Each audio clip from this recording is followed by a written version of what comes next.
Very fine. Good morning, students. So hope so everyone are doing well and doing their best at their homes.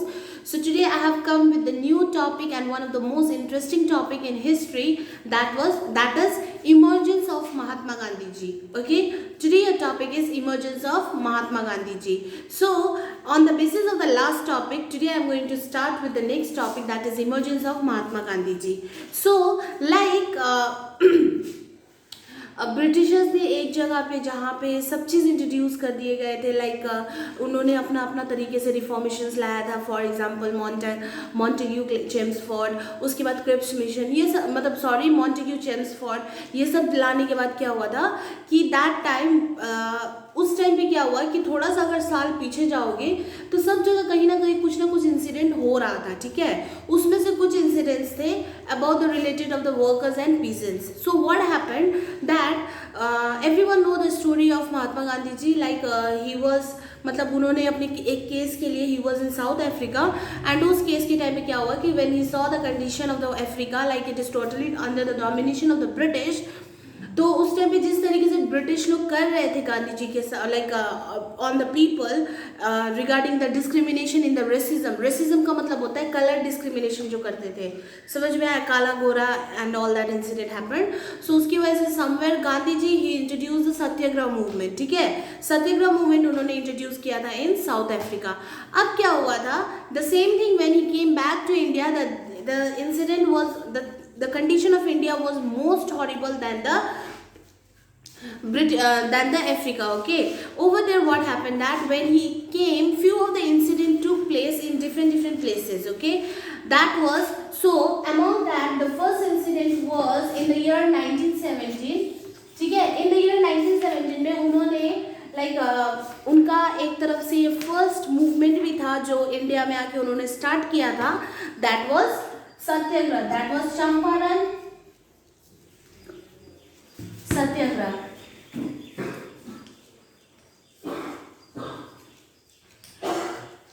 Champaran satyagraha क्या था? Champaran basically it is a place in Bihar.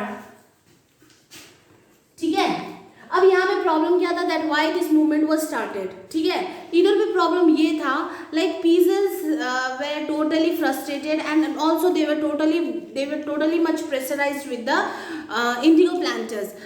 The British they demanded only for planting the indigos, cultivation भी नहीं करके उतना ज़्यादा उन्होंने demand किया था सिर्फ इंडिगो प्लांटेशन करने के लिए. उन्होंने एक सिस्टम इंट्रोड्यूस किया था. ब्रिटिश ने introduce a system that was तीन कटिया सिस्टम. ठीक है, तीन कटिया सिस्टम, जिसमें क्या हुआ था दैट मेनी ऑफ द पीसेस they were the sufferers. So before that I will write here Champaran कहाँ में, बिहार में what happened, indigo planters they raise पीसेस they raise their voice against indigo indigo people. ठीक है, the people those who demanded for indigos only. ठीक है, तो indigo planting के लिए पीसेस वेर अगेंस्ट दिस सिस्टम. ठीक है, तो इसमें क्या हुआ था, इंडिगो प्लांटर्स के लिए दे इंट्रोड्यूस द सिस्टम तीन कटिया सिस्टम.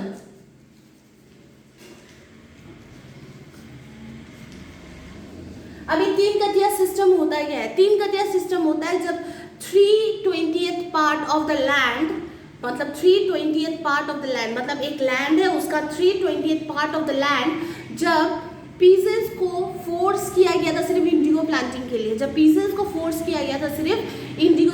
लिए, समझ में आया? तो ये हुआ कि ये जो पीसेस लोग थे, ठीक है, जो इंडिगो प्लांटर्स हुए थे, Indigo planters the pieces, Indigo planters जो थे दे वेंट टू गांधी जी के पास गए. गांधी जी ने क्या किया, ही टुक द रिस्पॉन्सिबिलिटी कि ठीक है, don't take tension, I am there for you, we are ready for it. ठीक है, तो उसके बाद क्या होता है कि वो कंसल्ट करते हैं एक अथॉरिटी के साथ. ठीक है, वो जो ब्रिटिशर्स के अथॉरिटी रहते हैं उसके साथ कंसल्ट करते हैं और उन्होंने एक कमिटी इंट्रोड्यूस करते हैं. They introduce a committee, Gandhi ji introduce a committee जिसमें अथॉरिटी के बेसिस पे ही दे इंट्रोड्यूस अ कमिटी और उस कमिटी में डिसीजन होता है that this system that is तीन कटिया सिस्टम इट इज इलीगल. ठीक है, जिसमें ये डिसाइडेड हो जाता है दैट तीन कटिया सिस्टम इज इलीगल एंड कहीं ना कहीं after this what happened that तीन कटिया system it was abolished. Teen Katya system was abolished. So like this was the first achievement of Gandhi ji. ठीक है, मतलब 1917 के ईयर में चंपारण में introduce a satyagraha movement, Champaran satyagraha it is named as, and Bihar में it is in the place in Bihar. और ये movement क्या चीज़ के लिए था? This movement is basically for the indigo plantation. जो पीसेस वर टोटली फ्रस्ट्रेटेड, तो इंडिगो प्लांटर्स लोग जैसे कि पीसेस लोग थे, they were against the system of तीन कटिया सिस्टम जो ब्रिटिशर्स इंट्रोड्यूस करते हैं. अब ये तीन कटिया सिस्टम क्या होता है कि लैंड का 3/20 पार्ट पीसेस को फोर्स किया गया था ओनली टू कल्टिवेट द इंडिगोज. ठीक है, इंडिगो मतलब वही नील, नाउ वी से नील ना, सो दैट ओनली जो ब्लू. तो इसमें एक चीज़ और ये था कि इंडिगो प्लांटर्स ने एक वॉइस रेज किया कि उस टाइम में क्या हुआ था कि जर्मनी में with the help of the chemicals even they introduce the blue colour also.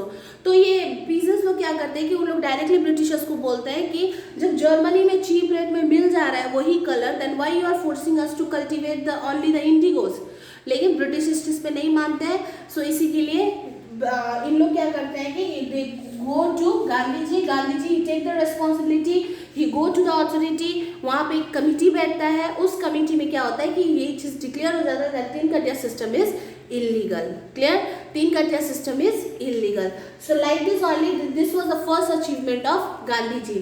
Let's talk about the second incident of Gandhi जी.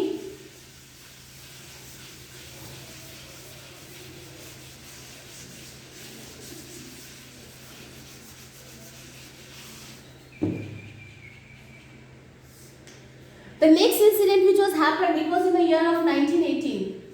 और हाँ, sorry, I did not say one thing. That is even that Champaran Satyagraha, it is known as the first civil disobedience movement of India. ठीक है, Champaran Satyagraha is known as the first civil disobedience movement. So now let's come to the in emergence of Gandhi ji. The next incident was in the year of 1918, which was also as Ahmedabad Satyagraha.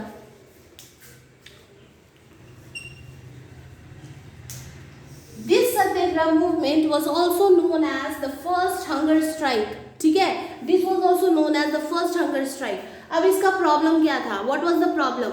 The problem was during this time only कि एक बहुत भयानक disease फैला हुआ था, वो था plague disease. ठीक है, तो वो प्लेग डिजीज के बेसिस पे क्या हुआ था कि गवर्नमेंट ने अनाउंस किया था, जो ब्रिटिशर्स थे उन्होंने अनाउंस किया था, मतलब सॉरी जो ऑनर्स थे उन्होंने अनाउंस किया था कि ये काम पे आने के लिए and whatever like they will be giving some bonus, plague bonus when they will do complete their work. ठीक है, तो इसमें क्या होता है, वर्कर्स लोग का जब पेमेंट का टाइम आता है तो उन्हें वो प्लेग बोनस नहीं मिलता है. मिल workers the directly dispute from the plague bonus. ठीक है, उन लोग डायरेक्टली मना कर देते हैं कि नहीं मिलेगा. तो इसके लिए क्या होता है, this is also known as the first hunger strike.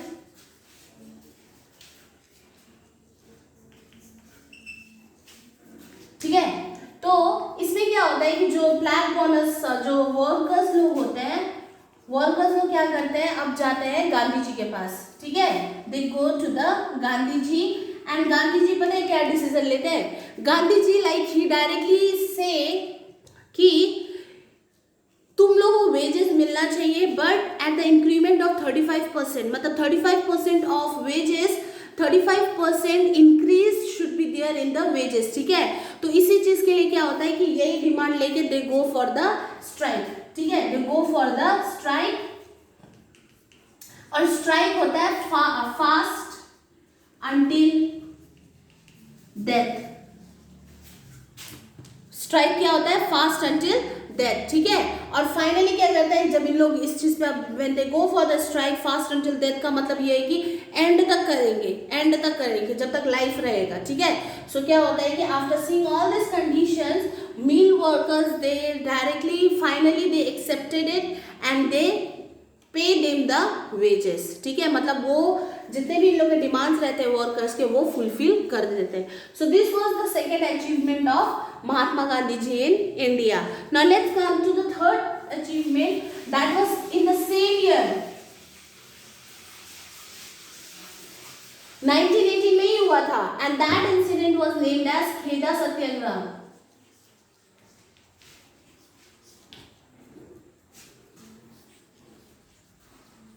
अब खेदा सत्याग्रह था क्या?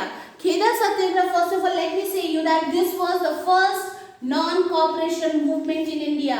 ठीक है, ये फर्स्ट नॉन कॉपरेशन मूवमेंट है। Kheda satyagraha was also known as the first non cooperation movement. इसमें प्रॉब्लम क्या था कि लाइक पीजेंट्स को like what happened at during the lack of the water क्या हुआ था कि ड्राउट्स आ गए थे, मतलब सूखापन आने की वजह से the peasants many of the cultivation it was destroyed. ठीक है, तो ब्रिटिश गवर्नमेंट ने क्या किया था कि इस चीज को लेके उन्होंने डिसाइड किया था कि लाइक ब्रिटिश गवर्नमेंट ने लाइक ये चीज किया था कि अगर 1/4 कल्टीवेशन ऑफ द लैंड अगर खराब हो जाता है then they don't have to pay the tax. ठीक है, 1/4 cultivation destroyed then no tax of the year। ठीक है, per year।